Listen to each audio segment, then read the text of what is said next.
Hast du auch Schwierigkeiten unter gegnerischem Pressing und Druck? In diesem Video gibt es 5 Tipps, um gegen Pressing zu bestehen. Hallo und Servus, willkommen zurück auf TV Marvin. In diesem Video schauen wir uns gemeinsam an, wie man gegen gegnerisches Pressing bestehen kann, um nicht am Ende noch einen Ballverlust und ein Gegentor zu erleiden. Und wir haben insgesamt 5 Tipps in diesem Video, die dir dabei helfen werden, ganz ruhig bleiben zu können, wenn der Gegner Druck macht und das für dich auszunutzen, damit du weißt, wie du das überspielst und den Gegner quasi ausdribbeln kannst, wenn er versucht, dich zu pressen. Tipp Nummer 1. Hintenrum spielen. Zum Beispiel hier in dieser Szene gewinnen wir den Ball mit Aaron Wan-Bissaka und wir sehen schon, der Gegner hat 3 Angreifer vorne. Auch seine beiden ZMs sind noch nah an uns dran. Das heißt, Rashford macht hier richtig Druck und es macht eigentlich überhaupt keinen Sinn, jetzt hier irgendwie zu versuchen, Skill-Move oder sonst irgendwas zu machen, sondern wir machen eine Ballberührung Richtung Torwart, denn wir wollen ja immer sichere Pässe spielen, auf den Passempfänger zugehen und dann spielen wir einfach hintenrum über den Torwart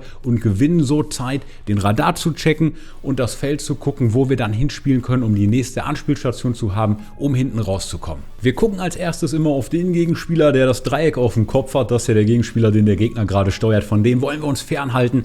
Und hier, der Gegner hat 3 Angreifer bei uns im Strafraum. Dann sind noch diese beiden ZMs weiterhin da. Das heißt, wir können nicht kurz spielen. Und deswegen der zweite Tipp, hau den Ball einfach raus im Zweifelsfall. Wir haben vorher noch auf den Radar geschaut und haben gesehen, dass wir im Mittelfeld eigentlich eine Überzahl haben. Wir wissen, wir haben da Spieler wie Sissoko oder so, die sicherlich auch ein Kopfballduell gewinnen können. Das heißt, wir machen einen Schritt und spielen den Ball dann lieber nach vorne raus, denn lieber verliere ich vorne im Mittelfeld den Ball als hinten im eigenen 16er. Tipp Nummer 3, die erste Ballberührung immer weg vom Gegenspieler. Das heißt, sobald du einen Pass gespielt hast, steuerst du ja mit dem linken Stick den Passempfänger. Du siehst oben rechts im Bildschirm meinen Controller und du siehst, dass ich damit schon so schräg nach hinten zeige, also weg vom Gegner, denn wenn der Ball hier auf Fred kommt, dann sind ja 2 Gegenspieler vor ihm. Das heißt, wenn ich den rechten Stick nach rechts halte, also wenn ich nach vorne zum gegnerischen Tor gehen würde, würde ich automatisch in den Gegner reinlaufen und würde in seine Pressingfalle tappen. Das heißt, mit der ersten Ballberührung weg vom Gegner stellst du immer sicher,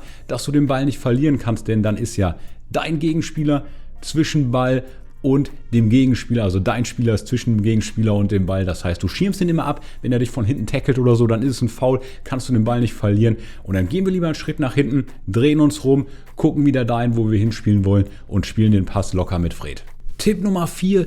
Wir wollen über Außen spielen. Du siehst, wir haben jetzt den Ball rausgespielt zu Aaron Wan-Bissaka, gehen dann über den Flügel. Mit ihm können wir jetzt zum Beispiel direkt bei der Ballannahme den Schritt nach vorne machen, denn wir haben ja einen riesigen Raum vor uns, wo überhaupt kein Gegenspieler ist. Dann ist es ungefährlich, nach vorne zu gehen. Klar, wir sehen schon, der Gegner, okay, nimmt wieder den Spieler, der mit dem Dreieck auf dem Kopf läuft, auf uns zu.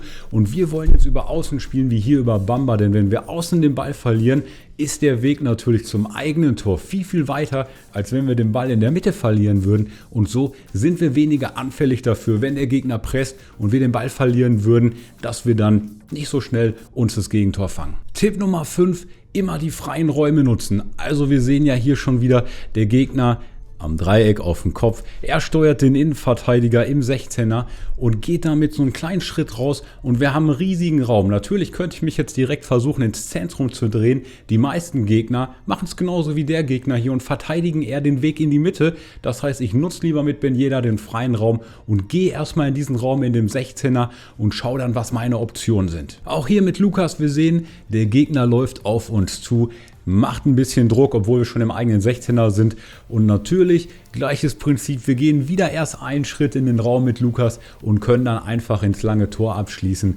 Und haben wir gezeigt, okay, der Gegner macht Druck am Anfang, am Ende dann nicht mehr ganz so viel, aber am Anfang presst er uns echt hart. Und wir nutzen das zu unserem Vorteil mit diesen 5 Tipps, indem wir ihm eigentlich entgehen und so uns eigentlich fast schon über den Druck freuen, denn wir bleiben ruhig, weil wir genau wissen, was wir machen müssen. Und wenn man diese Tipps befolgt und das einigermaßen übt, dann hat der Gegner eigentlich keine Chance, dich zu pressen, außer er ist wirklich richtig, richtig gut, macht noch Second Man Press, also dass er noch mit der Schultertaste einen anderen Spieler dazu holt. Aber selbst wenn er das macht, dann weißt du ja ganz genau, dass ein anderer Spieler frei ist und dass wir den dann anspielen können. 2 Bonustipps habe ich noch für dich in diesem Video, die dir auch ungemein gegen den Druck helfen werden.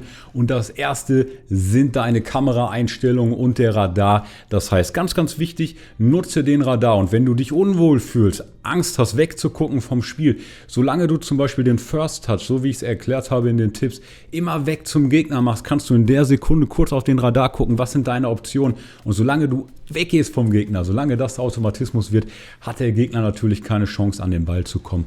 Und bei der Kamera, viele von euch fragen mich das ja auch in den Kommentaren, ich nutze die Koop-Kamera. Die Koop-Kamera hat den Vorteil, dass sie sehr, sehr weit ist. Das heißt, ich sehe super viel vom Spielfeld und insbesondere, wenn der Gegner mit Druck spielt, brauche ich natürlich Anspielstationen, brauche ich diese freien Räume, in die wir reingehen wollen. Und die sehe ich natürlich eher, wenn ich mehr vom Spielfeld sehe. Und dementsprechend kann ich dir das nur empfehlen, findest du ja in den Spieleinstellungen, diese Kamera zu wechseln und auch immer wieder auf den Radar zu schauen. Zweiter Bonustipp, deine Taktiken. Ich spiele eigentlich nur Taktiken, bei denen man Außenspieler hat. Zum Beispiel meine 3-5-2 mit dem LM, mit dem RM, aber auch meine 4-2-3-1, wo die beiden ZOMs, die außen sind, relativ nah an den Seitenlinien sind.